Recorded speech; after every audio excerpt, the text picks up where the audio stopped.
Hey guys, I'm here in Whistler, Canada, where Mercedes flew me out here to test drive this. It's the brand new 2018 Mercedes-Benz E400 Coupe. And let's mix it up a little bit. Let's do a buddy review with my good friend Nick Miles, and that is coming up right now on the Fast Lane Car.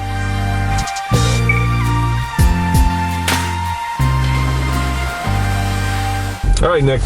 First of all, let's start with, if people want to go to your YouTube channel, what is it? OurAutoExpert.com or Test Miles. Test Miles, yeah. So check that out. Nick is doing more and more YouTube. We're kind of slowly twisting him into becoming a YouTuber with the rest of us. As a traditional broadcaster. Exactly. And Nick, should we give him a hint of what me and you are doing together coming up very soon? This summer, or September you're talking about? Yes, exactly. Yeah. So in September, we have got together what we consider the 7 most prestigious video makers for automotive in the United States.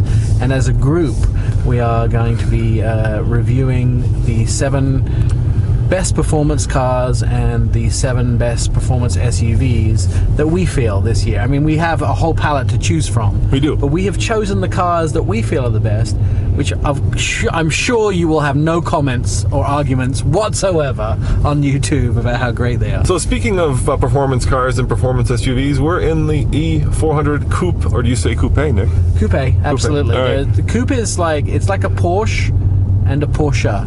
A Porsche is something you sit on watching the sunset. A Porsche is something you drive for exhilarating fun and experience. Fair enough. So a coupe is something that's sexy. A coupe is something that we put chickens in.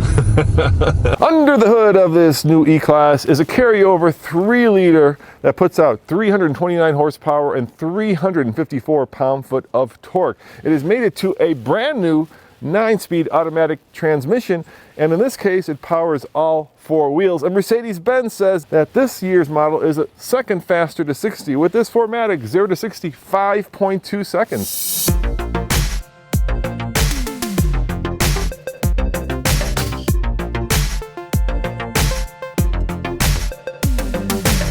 So what's your take on this car? I absolutely adore it in a lot of ways. I think the AMG version, if there will be an AMG version, will be much more fun to drive.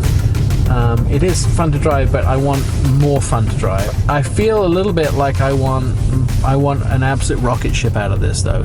It has everything else in it. There's nothing wrong with it. Yeah. But I feel like this is a car that screams, give me 500 horsepower. My favorite feature by far are these vents. Look at those things, man. Yeah. They are just absolutely gorgeous. They are turbine-inspired vents, and there's 4 of them. I know 6, that. Dude. Oh well, if you count the ones on the edge, it's 4 in the middle. Yes. 2 on the outside makes 6. But Jaguar have done something similar to this. They had 3 in the middle of theirs. Yes. The big difference in this new E-Class Coupe is its size. It's actually 4.8 inches longer, 2.9 inches wider, and 1 inch taller. And all that really means is that there's a lot more space, specifically in the back seat of this car. So let's put all that extra size to the test. I'm gonna get in behind myself and see if I actually fit in the back seat, because Mercedes-Benz says you could actually go for a cross-country, well, maybe not a cross-country, but certainly a long trip in the back seat. Let's find out. All right, getting in and out is not too horrible. Big, long doors. All right, now let's see what happens when the seat retracts to where I normally sit. So I'm sitting behind myself. I've got okay headroom. I've got really good knee room. And it is relatively comfortable in here. This panoramic sunroof helps because it does let in the light. Yeah, I could see myself back here. Would I want to go, on Route 66 across the country in the back of this? Probably not. But sure, a long ride would be fine.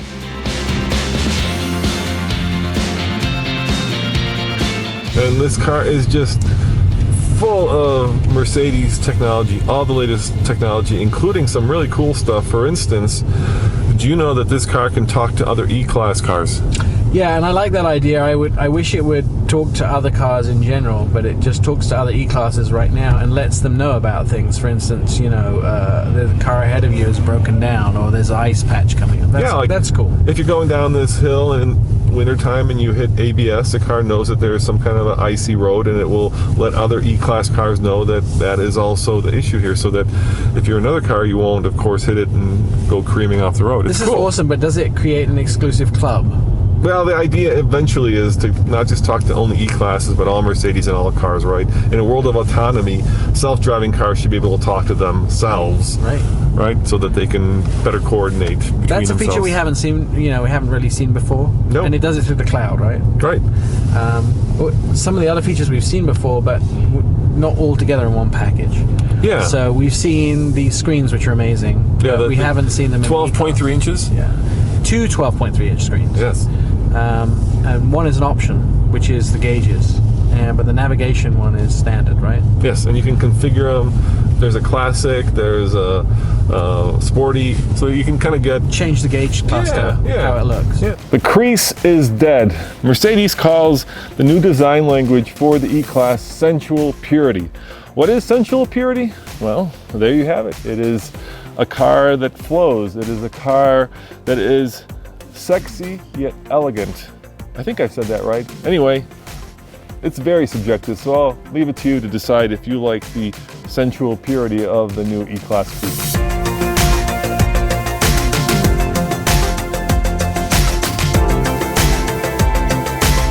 I think that there are actually four versions of the E-Class. There's this one, there's a sedan, there's a wagon, and now what's coming is the convertible. There's a convertible. Well, they teased us. We've had some teasers about that, but we haven't actually really got to see it. But yeah, we know it's coming at some point. Right. So one of the things that is, of course, an industry norm now is personalization, right? So there's, for instance, 64 colors that you can personalize the interior lighting. Right. I mean, 64, not like red, green, and blue. There's 64 different tones. Versions of that, which is crazy. I found one that doesn't look good. Which one? The green. Okay, I was gonna go fuchsia, man. Yeah, the green. I know. Well, the green one looks a bit weird. All right. But there, yes, personal states. That's why it's a personalizing But the car. do you remember at one point in time, right? There were like four kinds of Mercedes. There was an C-Class, an E-Class, an S-Class, and an SL. Yeah. And now you can't count them on your hands and toes. No. There's so many different models. Yeah. It's all about like personalizing the car to whatever you want. There's so many different versions. Do people really want a coupe version of an SUV? Yeah, they do, because they can't make them enough. In fact, Mercedes are selling. They miscalculated.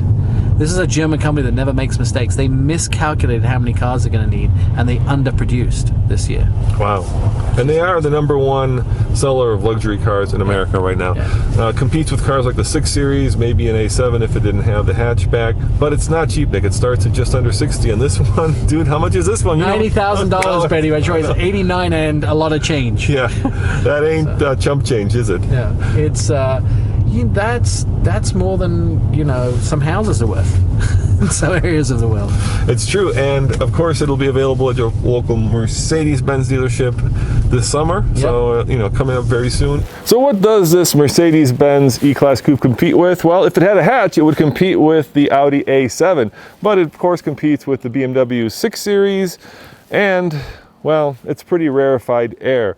Overall, this is a car that is a niche within a niche because it represents one of 4 versions of the E-Class. There's of course the sedan, there is this coupe, there's a wagon, and coming soon there's even going to be a cabriolet. First time with all-wheel drive. As always, this is Roman reporting for the Fast Lane Car. Check out tflcar.com for more news, views, and of course real-world reviews. And guys, thanks for watching. Remember, check out Nick's YouTube channel as well. See you guys next time. Ciao.